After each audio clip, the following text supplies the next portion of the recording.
Will democracy survive the next couple of years? And essentially we are the same.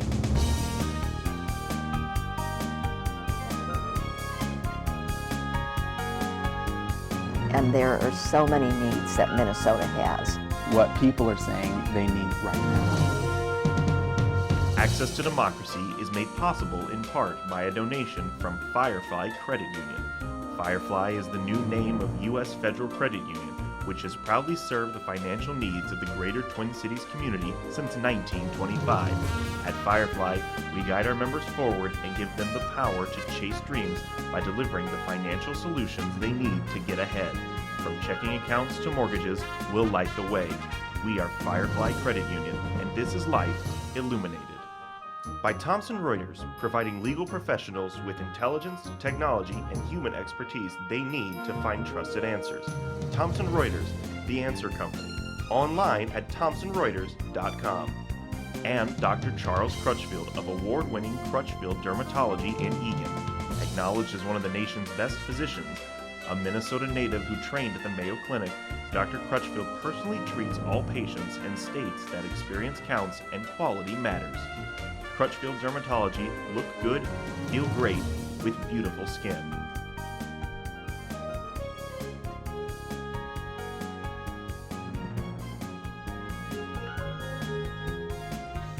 And welcome back to Access to Democracy. Alan Miller with you, and we have a return guest. Always happy to see her since she started in 2017.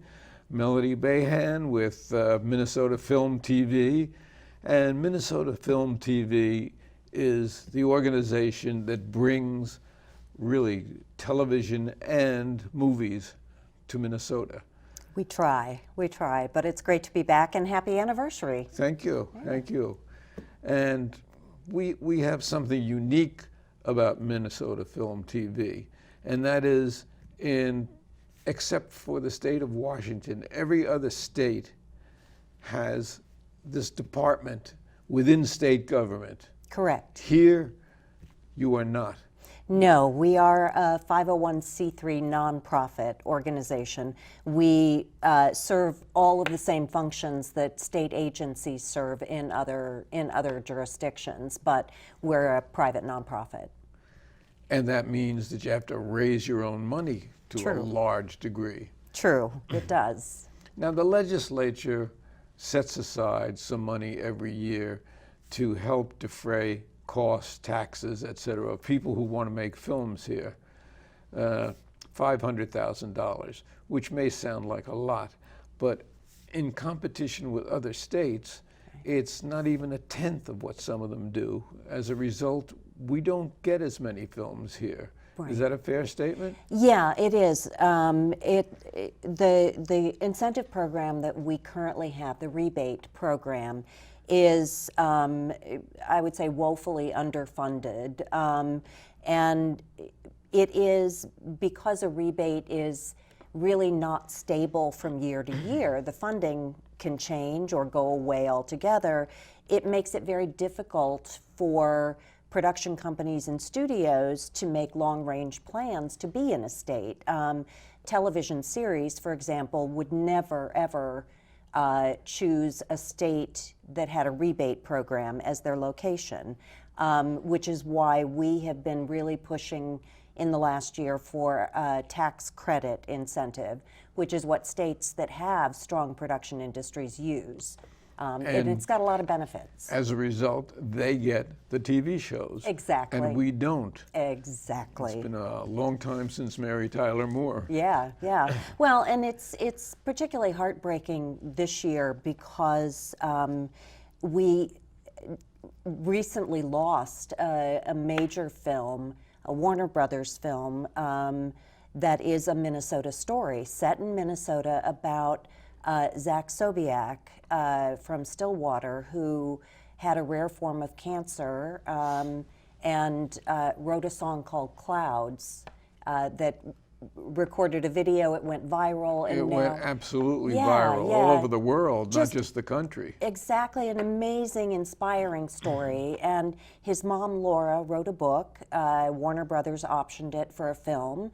And Laura joined me at the legislature this past year and testified with me, and really, she wanted the movie to be here.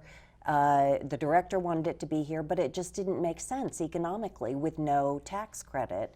So it's going to be shot in Canada, and that's just And wrong. it's not the first time. I know, that, I know. I mean, Born on the 4th of July, which was supposedly set in Patchogue, Long Island, Mm-hmm. back in the days when I lived on Long Island, ended up being shot in Texas Yeah. for a similar reason, simply because Texas was much more welcoming to the film company. Right. And we've had that here. Yeah. I mean, Well, the last big film I think we had here was probably Wilson, Yeah. and that's several years ago. Yeah, it is. We have missed out on millions and millions of dollars in new spending.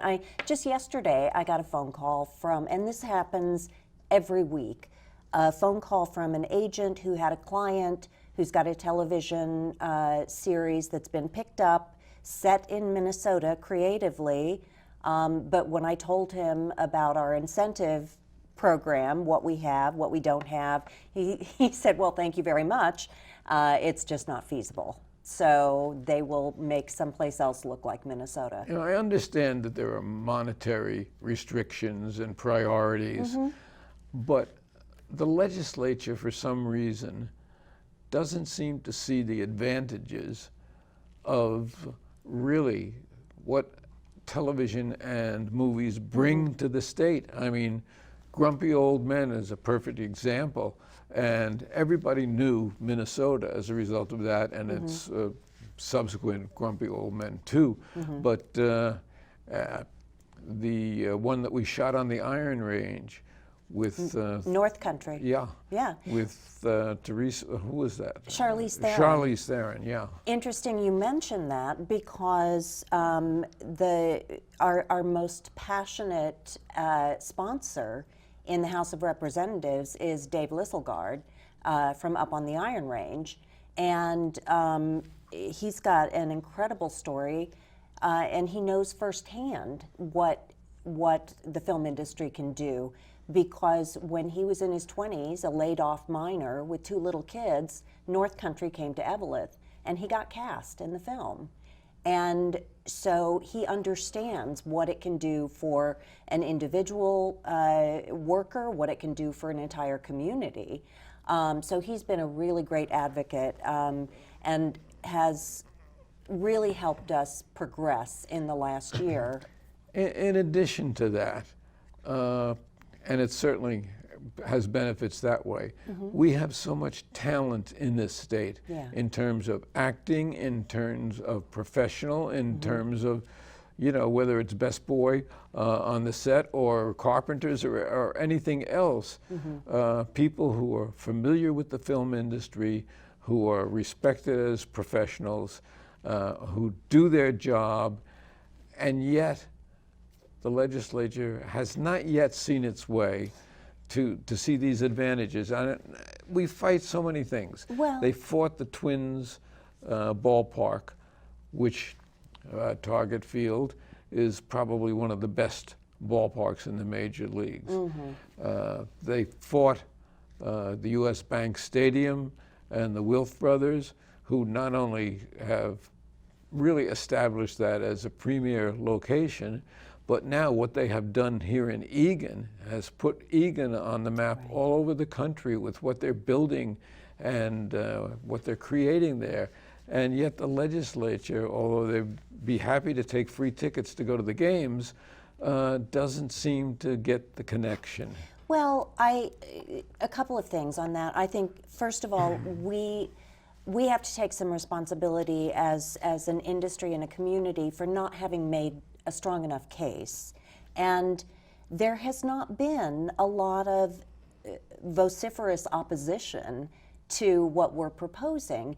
The problem has been that even the folks who have supported us, from the governor to legislators to commissioners, they say, oh yeah, it's a good idea, we just have other priorities. So what I realized this last session was that we need to change how we're approaching this. The one thing that our industry has not had up to now is really a trade association that can advocate for and lobby on Lobbyists, behalf. yeah. So as a 501c3, we're limited in what we can do politically, and everyone, I think, was just kind of counting on our organization But we to could be the really, voice. we could blanket the legislature Yes. with talent on some occasions Yes. and really make them more aware of this. I mean, as somebody who starred in the movie Into Temptation, I had 8 seconds on the screen early on, non-speaking part, but I did get a credit. I'll go back and rewatch it and look for you. You know, be very quick. But it's always been really important to me to be able to bring attention to the state. This is a state that has so much, and in so many ways. And the way we do that is through advertising, and movies are advertising. TV is advertising. Yeah. Is there anything that's being shot here now? There are small, very small independent feature films being shot here right now.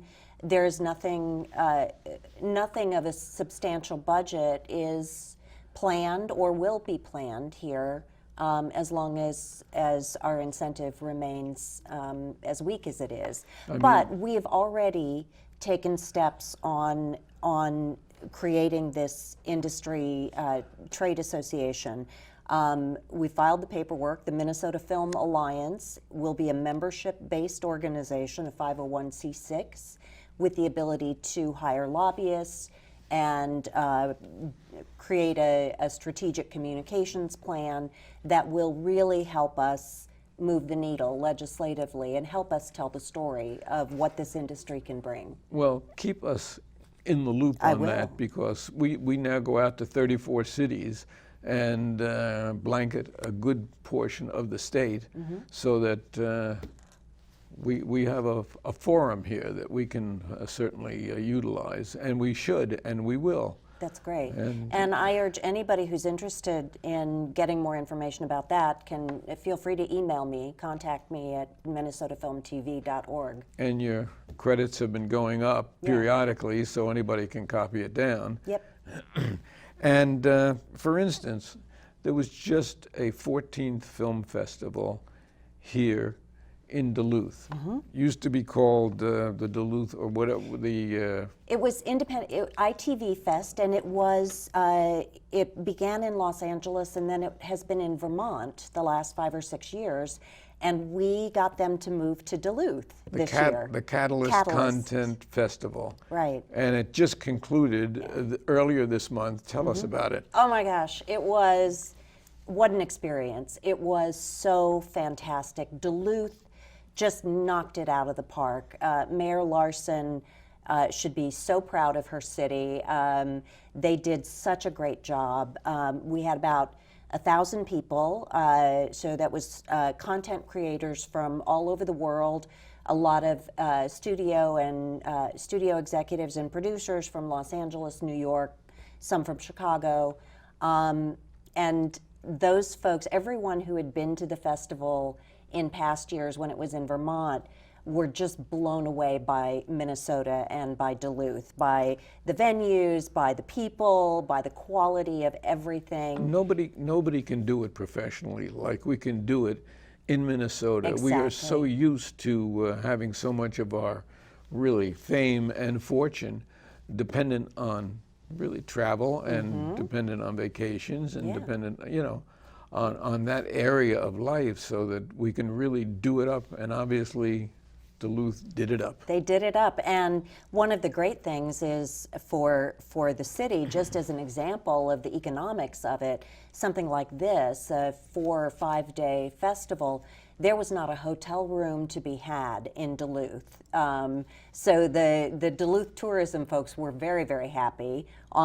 It was the weekend before MEA, so it would have been a relatively quiet weekend in Duluth, and instead it was packed. And not only did the local merchants and the proprietors and the restaurants do business, but the state also profited from it. Absolutely. And those legislators who are watching, pay attention. Well, we did have some legislators join us, so they got to see it firsthand.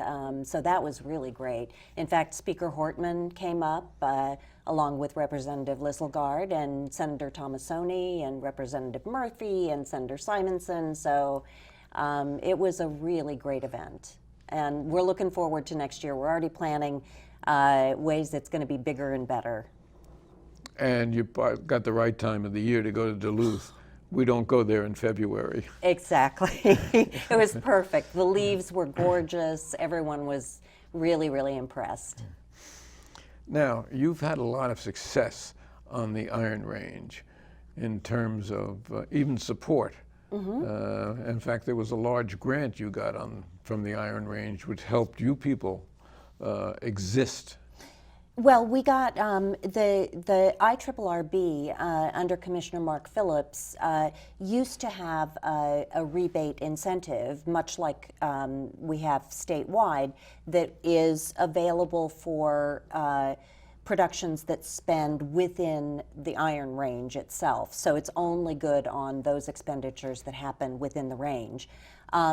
The program kind of went away for a little while, and last year Commissioner Phillips, I think smartly, decided that he wanted to revive the program, but didn't want to administer it. So the funds that the IRRB allocated for this, which was $350,000 or $250,000, sorry. They granted to Minnesota Film and TV to administer. So we have, in addition to the funds that we have statewide for the rebate program, $500,000 for the fiscal year, we also have this $250,000 for the Iron Range that's still available. One major production can eat up $750,000, however. And we expect that to credits. happen, yeah. And with an ongoing television serial, or even a special, maybe 8 or 10 shows, things have changed. They can't afford to come here when states like Louisiana and even Canada, which is where you mentioned one of the major film areas, Toronto, are taking away from us. They can't afford to compete with that. Absolutely, absolutely. And just if you look at the benefits of a tax credit in terms of a television series, average hour-long television series drama is going to spend anywhere from $4 to $6 million per episode on wages and lodging and food and equipment and construction and all of that. And give jobs to all the people in all those industries and professions. Exactly. And the great thing about a tax credit as opposed to a rebate, which is what, the tax credit is what a television series is looking for, is that the series will come in and produce, or a film will produce, they will spend their $20, $40 million in the year. They will hire Minnesotans. They will pay taxes on all of those wages, sales taxes on all the goods and services that they use. And then the following year, they will have a credit that they can use to offset income tax that they owe in the state. The state never writes a check, unlike a rebate program. The state never has to allocate a line item in the budget of $500,000 that legislators have to basically defend. So that's one of the things that is really great about a tax credit. And that comes under the heading of no-brainer. Exactly, yes. Yeah. Yes, I think so. But as I said, we're going to do a much better job about making our case at the legislature. And I'm really optimistic about what we're going to be able to do with the new Film Alliance, with this coalition that will be broad-based and include a lot of companies and organizations that are much more powerful than mine. And Well, hopefully, we have them here, though. Yeah. We have the advertising agencies. We have the actors, the ASCAP people, the Right. musicians, Right. to say nothing of the professions, all the construction professions and all, who have this experience. Yeah. So, as I said, no brainer. Yeah, yeah. And, And this kind of coalition that we are starting is one that exists in many other states for their film and TV production industry and has been very successful. You know, Georgia is always sort of the best example of how this can work and benefit a state, but Georgia tried to get their tax credit passed for a number of years with no success until they formed this trade industry coalition, and they were able to get the tax credit passed and grow their industry into one that now is a $9.5 billion industry. Now, you've also had a workforce training program with Minneapolis College in the past. We've Is not that had ongoing? it. No, we plan to do that. Minneapolis College is partnering with us. We're developing the program. We can't launch it. We don't want to launch it until we have the work here, until we get the incentive passed, because we don't want to train people for jobs that don't exist here. But once we get that incentive passed and the work begins to come, we'll be able to launch that program and train young people for entry-level jobs for which they don't need a college education. I mean, this is a blue-collar industry. When I was teaching there, and we're going back a decade, I had a program where students could intern here on this show, and they got credit. They got credit for the internship, and as a result, when they got out of here, when they got out of school, they had this for their resume, and it resulted in some people actually getting jobs, and it was very well received. But the school, in its wisdom, took away the credit for the internship. Well, they've been I always thought that was a big mistake. Yeah, they've been a great partner in planning this program, and I think it could do wonders for a lot of folks, particularly young folks who really haven't had opportunities, haven't had the access to these kinds of jobs. And you know, there are a lot of workforce training, workforce development programs, but It's great for minorities to get into this profession. Exactly. And the other thing that sets this apart is that this is an industry, film and TV production, that pays much higher wages on average than other industries. So you're training people for entry-level jobs, and they're going to be able to, without any further education, work their way up to a union job or an upper middle class living, which You know, is it might great. start out going for coffee for the people on Yes. the but you know what? It's contacts. That's how people start And out in this you business. meet these people and you never know where that's going to lead. Right. And I know in other areas it has been very beneficial.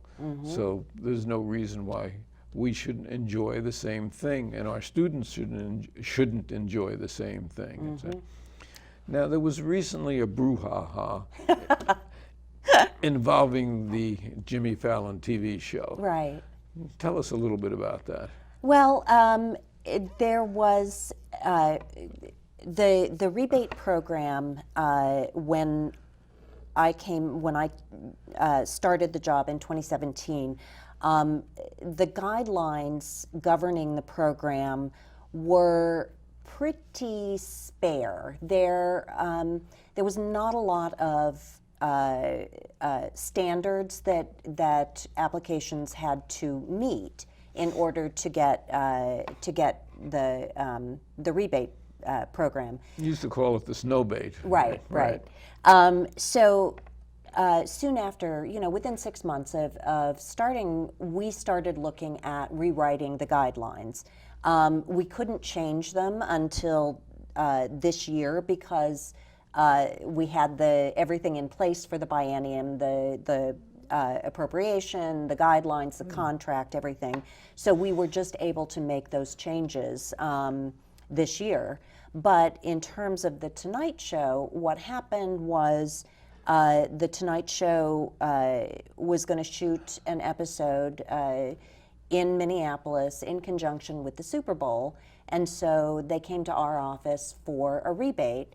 And we questioned it because we thought it's a talk show and talk shows are excluded.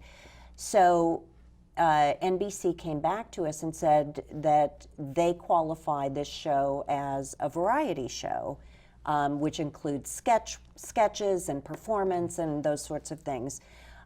They provided evidence for that, and I called the New York office of Film and TV because that's where the show's home is, and I wanted to see how they handle it, and they did classify the show as a variety show and therefore eligible for the New York incentive. So to me, it made sense. They're going to come here, and if they had the incentive, they will and did hire more than 150 union workers.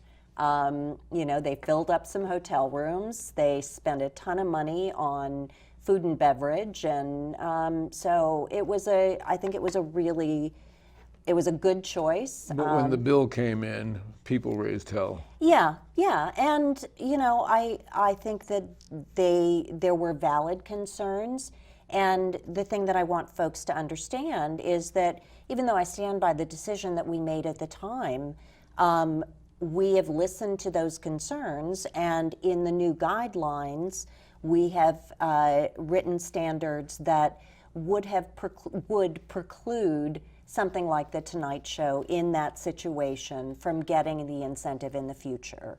So a one-time television production that is related to a national event, a sporting event, a political event, is no longer eligible. So the concern was, well, if they're coming here anyway, why are we incentivizing? Yeah. Which I can understand. I'm working on a concept called Egan Abbey. There's be 10 episodes built around the Vikings and the Viking Stadium and the Wilf family. I like it. A costume drama? A costume drama. Great. Especially coming up on Halloween as we are now. Yes. That works for me. Great. So, I see we're just about out of time, but any last thoughts in this half minute that we have left? Well, I would love for folks to really understand the economic benefits of film and TV production. We're talking about millions and millions of dollars each year in spending that otherwise is not going to come to Minnesota. That helps the economy of our state. It does. Melodie Bahan, Minnesota Film TV, I thank you. Keep us in the loop on this, and good luck. Thank you. Okay.